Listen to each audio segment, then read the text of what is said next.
Job calendar లో భాగంగా త్వరలోనే డిఎస్సి నోటిఫికేషన్ విడుదల చేస్తామని మంత్రి లోకేష్ స్పష్టం చేశారు.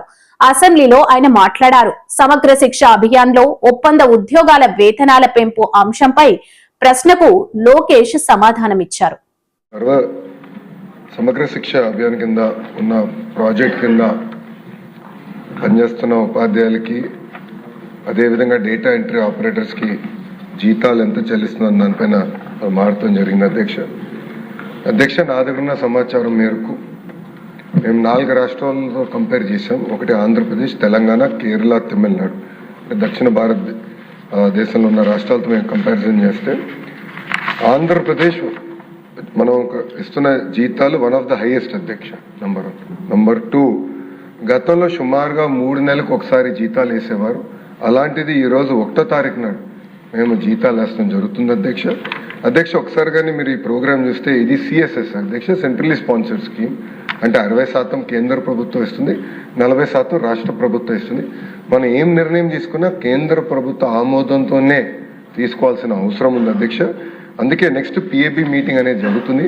ఆ పిఏబి మీటింగ్లో తప్పనిసరిగా మనకు పనిచేస్తున్న వాళ్ళ కోసం తప్పనిసరిగా మేము పోరాడుతాం.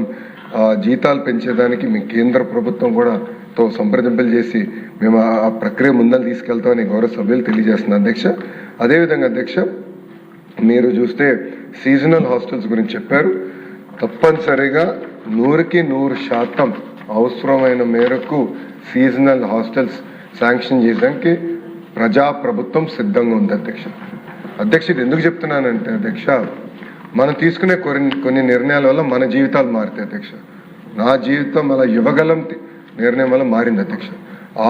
రాదోని మంత్రాలయంలో నేను పాదయాత్ర చేసినప్పుడు ఆ ప్రాంతం ఎంత వెనుకబడి ఉందో నేను కల్లారా చూశాను అధ్యక్ష.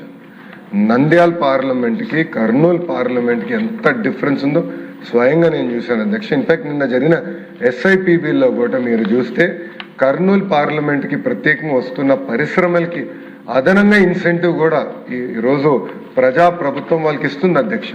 ఎందుకంటే ఆ ప్రాంతాన్ని పైకి తీసుకెళ్ళాలి, ఆ ప్రాంతాన్ని ముందుకు తీసుకెళ్ళాలి, పెద్ద ఎత్తున పెట్టుబడులు తీసుకెళ్ళాలని లక్ష్యంతో మేము పనిచేస్తున్నాం అధ్యక్ష.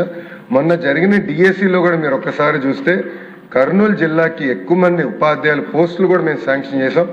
అయినా కూడా అధ్యక్ష ఈరోజు నేను రివ్యూ చేశాను అధ్యక్ష, లాస్ట్ మినిట్ అధ్యక్ష. ఈరోజు నేను రివ్యూ చేసే హౌస్లోకి వచ్చే ముందర ఇప్పుడు కూడా టీచర్ స్టూడెంట్ రేషియో మన ప్రాంతం కర్నూలు పార్లమెంట్ తక్కువ ఉంది అధ్యక్ష.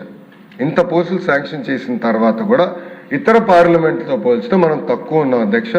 త్వరలో కూడా డిఎస్సి ప్రకటించబోతున్నాం. జాబ్ క్యాలెండర్ కింద మన పార్లమెంట్కి ప్రత్యేక ఫోకస్ ఇస్తాం, మెరుగైన ఉపాధి అవకాశాలు కల్పిస్తాం.